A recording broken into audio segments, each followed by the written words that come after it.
सौरभ भारद्वाज इस वक्त मेरे साथ हैं। सौरभ, जिस तरह से बार बार लोकतंत्र की ये शर्मनाक तस्वीर एमसीडी के सदन से सामने आ रही है, चूंकि मेयर और डिप्टी मेयर पे अब आप काबिज हैं, तो ऐसे में सवाल आपसे पूछा जाएगा कि आखिर ये तस्वीर किस तरीके से आ रही है, चूंकि जनता जो प्रतिनिधि को चुन के अपना भेज रही है सदन में, वो भी घबराई हुई। देखिए, आज जो नज़ारा यहाँ पे देखा गया वो सबको शर्मसार करने वाला है, सबको हैरान करने वाला है। हम इस मेयर के कैबिन में ही बैठे हुए थे जब हमने देखा कि मेयर साहिबा उठी और रिजल्ट अनाउंस करने शुरू किए उन्होंने। इसी दौरान उनके ऊपर एक हमला किया गया। भाजपा के पार्षदों ने मिल के उन पर हमला किया। वो भागती हुई इसी कॉरिडोर से भागती हुई अपने कैबिन तक आई।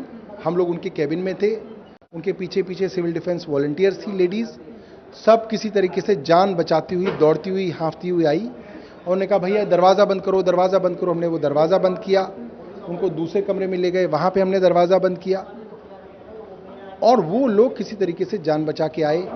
हमने पुलिस कमिश्नर को फ़ोन किया, उन्होंने फ़ोन नहीं उठाया। हमने स्पेशल सीपी साहब को बोला कि आप मेयर पे हमला करने की कोशिश की। मेयर पे बाकायदा हमला किया गया, कोशिश नहीं, हमला किया गया।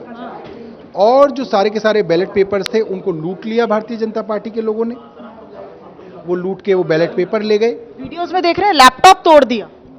देखिए, हर वो सबूत जो इस इलेक्शन के रिजल्ट को डिक्लेयर कर सकता था, वो सारा सबूत जो है भारतीय जनता पार्टी ने ध्वस्त किया ताकि किसी तरीके से ये इलेक्शन खारिज हो जाए, क्योंकि वो इलेक्शन हार रहे थे। लेकिन दोनों तरफ से मारपीट हो रही थी। आम आदमी पार्टी के पार्षद भी घायल हुए हैं, महिलाओं की अस्मिता को ठेस पहुंचाने की कोशिश की गई है। मैंने वो स्कार्फ वाला वीडियो देखा है, मैं खुद एक महिला हूं, मुझे सिहरन हो रही थी वो वीडियो देख के कि कैसे एक पुरुष पार्षद महिला के स्कार्फ को खींच रहा है। देखिए, वो पार्षद मेरे ही इलाके की है, चितरंजन पार्क से आशु ठाकुर हैं। मेरे को अभी पता चला तो मैंने उनको फ़ोन किया। उन्होंने बताया कि सर, एक पार्षद हैं चंदन चौधरी नाम के, भारतीय जनता पार्टी के, उन्होंने उनके गले का सार्फ ऐसे पकड़ा और उसको घसीटते हुए ले गए और वो लड़की बोली कि सर मेरा गला चोक हो गया और मुझे ऐसा लगा कि शायद मैं मर ही जाऊंगी। तो क्या आप किसी को मार डालेंगे? मैं सुन रहा था भारतीय जनता पार्टी के प्रवक्ता कह रहे थे हरीश खुराना कि मेयर अनकॉन्स्टिट्यूशनल काम कर रही थी इसलिए हमने हमला किया। अरे भाई, आप क्या बात कर रहे हैं हरीश खुराना जी?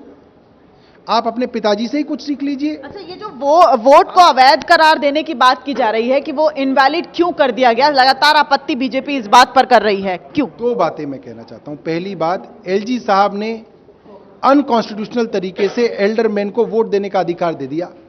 हमने तो किसी की हत्या करने का नहीं सोचा, हमने तो किसी के ऊपर हमला भी नहीं सोचा। हमने कॉन्स्टिट्यूशन की लड़ाई सुप्रीम कोर्ट के अंदर लड़ी। आप गलत कॉन्स्टिट्यूशन के खिलाफ जाएंगे, हम कॉन्स्टिट्यूशन के लिए सुप्रीम कोर्ट गए और हम जीते। हरीश खुराना ही कैसे कह सकते हैं कि अगर किसी ने गलत काम कर दिया जो उनको लगता है वो गलत है, आप उसको हत्या कर देंगे, आप उसके ऊपर जानलेवा हमला करेंगे? आप उसे सही कह रहे हैं। बिल्कुल सही है। अब मैं आपको बताता हूं, आप किसी भी कॉन्स्टिट्यूशन के ज्ञाता से इस बारे में पूछ लीजिएगा। प्रेफरेंशियल वोटिंग के अंदर आप देते हैं प्रेफरेंस 1, प्रेफरेंस 2, प्रेफरेंस 3, प्रेफरेंस 4। एक बैलेट पेपर है जिसके ऊपर लिखा है प्रेफरेंस 1, एक को दे दी, प्रेफरेंस 2 दूसरे को दे दी, तीसरे को फिर से आपने प्रेफरेंस 2 दे दी। आप कैसे कर सकते हैं? 1 2 2। अगर कोई आदमी बैलेट पेपर पे लिख देगा, आप किसी से भी पूछ लीजिएगा कि वो वोट इनवैलिड होगा। अच्छा, अब आगे क्या? अब देखिए कि मेयर किसी तरीके से जान बचा के पहुंची हैं। अब वो हाउस में दोबारा गई हैं, जो अपना निर्णय उनको ठीक लगेगा वो देंगी।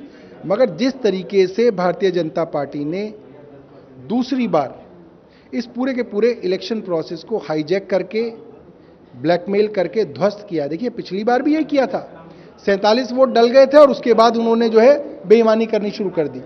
आज पूरा प्रोसीजर हो चुका था और हमला करके बेईमानी की है। मुझे नहीं लगता कि ये प्रोसेस कभी पूरा हो पाएगा।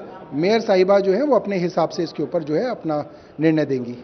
बिल्कुल, ये तस्वीर आज की नहीं है, इससे पहले भी एमसीडी के सदन से इस तरह की तस्वीर सामने आई जिसमें हाथापाई हुई, लात घूसे चले। और आज स्टैंडिंग कमेटी के 6 सदस्यों का चुनाव तो शांतिपूर्ण हुआ, लेकिन जब काउंटिंग की बारी आई तो एक बार फिर हाथापाई हुई और पार्षदों को बहुत ज्यादा चोटें भी लगी। कैमरामैन दीपक दुबे के साथ दिव्या अग्रवाल, दिल्ली न्यूज़ 24। नमस्कार, मैं हूं मानक गुप्ता। अगर आपको हमारा ये वीडियो पसंद आया हो तो इसे लाइक और शेयर जरूर करें और हां, हमें सब्सक्राइब और फॉलो करना ना भूलें ताकि आप देश और दुनिया की कोई खबर मिस ना करें। तो जुड़े रहिए हमारे साथ और देखते रहिए News 24।